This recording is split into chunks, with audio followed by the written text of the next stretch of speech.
Well, good morning, everybody. I'm Steve Montelli, and I have a interesting little head-to-head battle here today between two Ashland Louie Little New Yorker front pocket wallets. Now, the story is Phil contacted me. Phil from Ashland contacted me a month or so ago, and he said, "Hey, I have some really thin chromexel, and if you'd like, I'll make a wallet out of that for you." And I said, "Well, sign me right up. When's it going to be here?"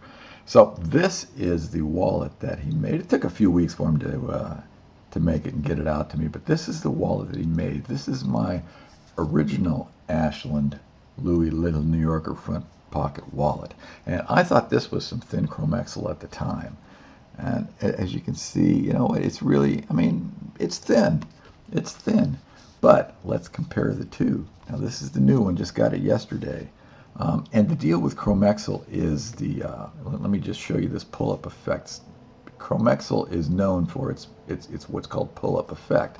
And this one has been used for a while, but you can see this light line where it's been bent like this. Well, what chromexel does is it pulls the fats that are used in the tanning process, and when you bend it, it pulls those fats to the surface, and it makes for a lighter area where the wallet is bent.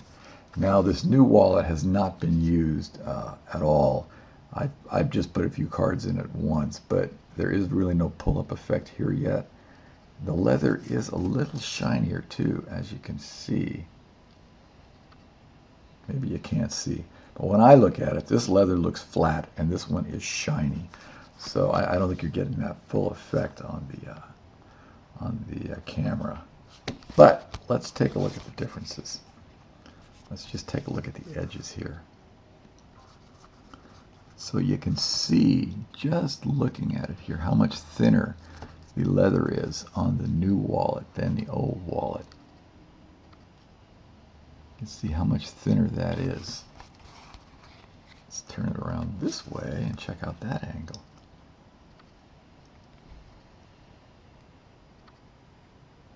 You can see that the new is much thinner than the old.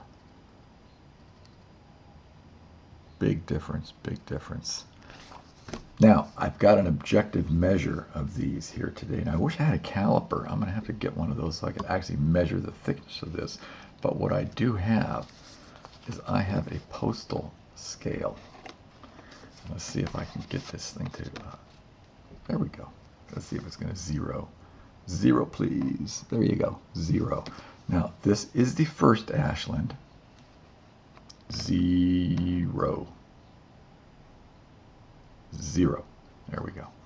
This is the first Ashland. And this is weighing in at a mighty 1.4 ounces. Weighing in at a mighty 1.4 ounces, the original Ashland Louie Little New Yorker front pocket wallet. Now, zeroed again, and weighing in at a mighty 0.8 ounces is the new Louie Little New Yorker front pocket wallet with the very thin chromexel. Now, I don't know if Phil has a lot of this laying around. Should you want one, you'll have to contact him by email and ask him if he can make more. But this is very, very thin. I'd say it's a 1.0 millimeter. And when I compare it, the only other 1.0 millimeter I have is the tail feather. It's not going to focus, is it? Boy, it's a tough one. Tough to focus on a little thin line like that. I would say this looks just about like the thickness of the tail feather leather, but it's a little tiny bit thicker. So maybe this is a 1.1, 1.2 millimeter chromexel. Very thin, very light. I'm going to put some cards in here in a few minutes, and then I'll carry it for a few days and show you at the end what it looks like. And hopefully it'll develop a little pull-up on the outside. And we'll see. But very light, very nice, very rich smelling. The Montelli sniff test has just been performed with all of its great accuracy, and very nice smelling leather this chromexel is. Anyway, that's it for the comparison with the new Louie Little New Yorker wallet and the old version. Old version, it's the same version, but this is my first Louie Little New Yorker front pocket wallet. That is a load to get out of the mouth all at once numerous times, let me tell you, without stumbling over those words. Anyway, that is it. You guys have a good day.